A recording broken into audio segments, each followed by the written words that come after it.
Okay, so this is now level 2.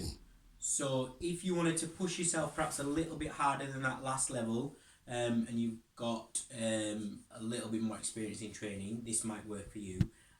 So I've shown you this exercise before. I think I termed it the best exercise in the world, but I do love it. It's very good. It's a very kind of an ingenious way of getting a really intense workout, really good metabolic rate, and at the same time helps with things like these proprioceptive muscles to help with balance, especially if you're getting older and stuff like that. And it also helps with its plyometric exercise, so it helps with those coiled, finely coiled, tightly coiled spring muscles that we want to improve. Let's say if we want to get faster at running or something like that. But mainly it gives us a really good workout. So it is, I call them the leg explosions. So it's very simple. So it's you're going to squat down, and that's a squat jump, and then that's followed by what I call a bounce jump. So a plyometric jump off a straight leg. That's how a gymnast gets that much height.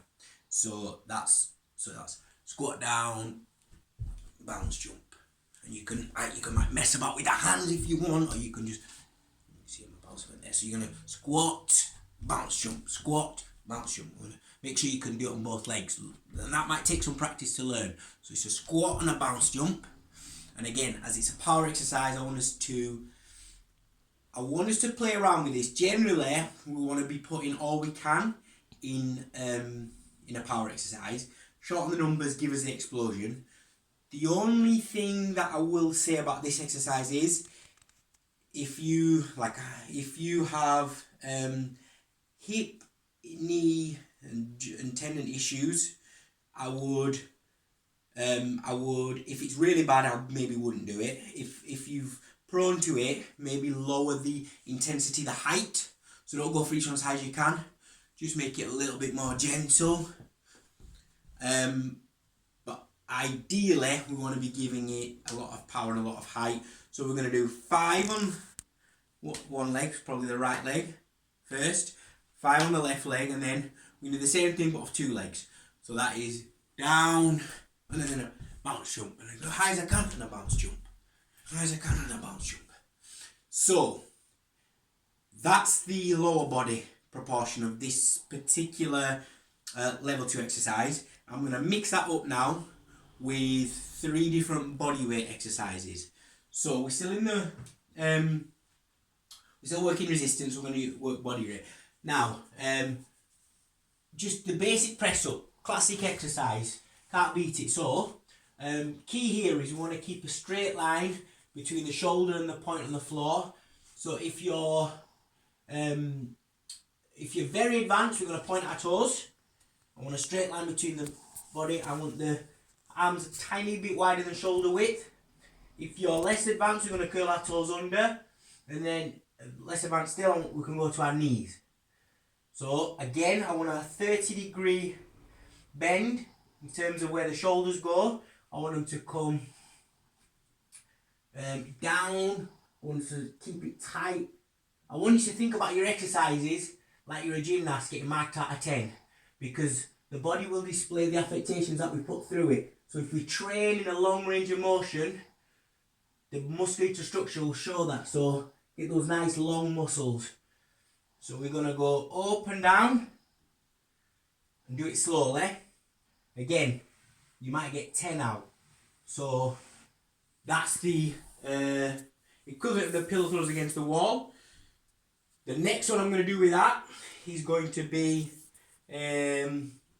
deltoid, so the shoulder exercise. So it's a similar action, except for we're going to do it with the emphasis on our shoulders. Now this one is about mind-muscle coordination, because I can do this exercise. So basically I'm going to try and get a V situation, and I'm going to push through my shoulders to make the push-up.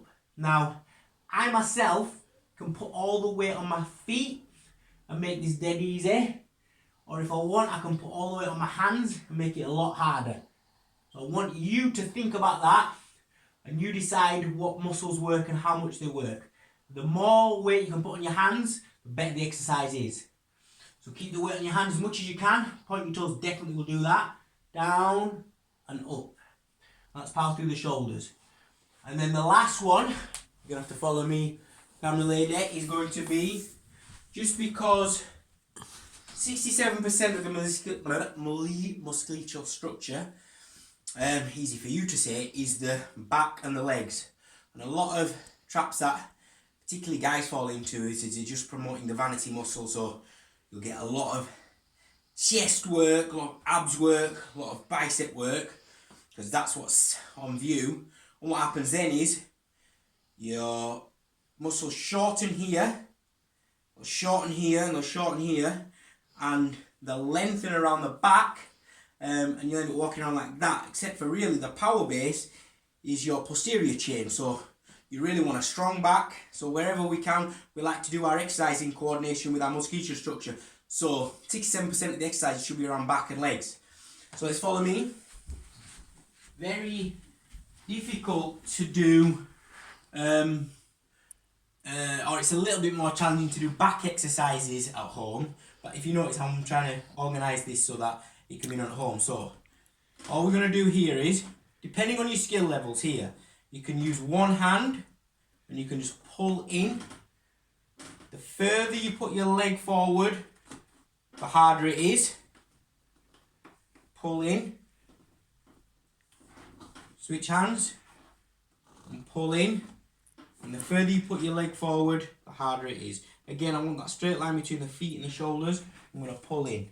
So basically, the pulling motion tells me that I'm using a back exercise.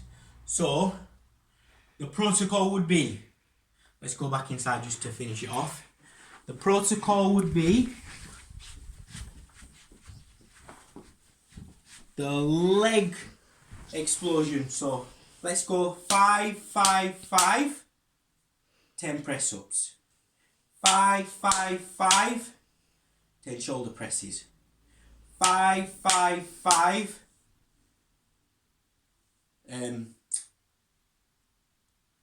10 one-arm pulls on each arm. If you find that's difficult, do 8 one-arm pulls on each arm.